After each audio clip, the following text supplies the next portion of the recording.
zero civic sense, literally zero. અરે ઝલક જેકે શાળા સ્ટુડન્ટ છે. Oh,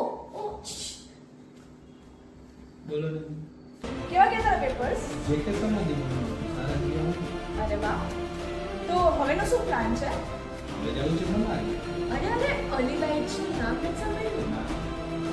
અરે guys, let us tell you the benefits of early bird batch of JK Shah classes.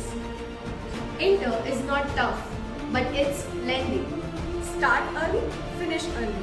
જો તમે લોકો 1 month યુટિલાઇઝ કરો ભણવા માટે તો એ તમે એન્ડમાં 1 month વધારે ટેસ્ટ સિરીઝ અટેન્ડ કરી શકશો. Ranker choices, early bird batches. ભાઈ અરે મને નથી ખબર, ઓલ ઇન્ડિયા રેન્ક્સ જેને પણ આવે છે એ બધા અર્લી બર્ડ બેચીસ વાળા હોય છે. એ ભાઈ બે અરે આ એક ખાલી ડિપોઝિટર હોય છે. ઇફ નેગેટિવ રિઝલ્ટ આવે તો રિફંડ પણ થઈ શકશે અને પોઝિટિવ આવે તો 13,000 નું ડિસ્કાઉન્ટ પણ મળશે. So guys, what are you waiting for? Join JK Shah classes now.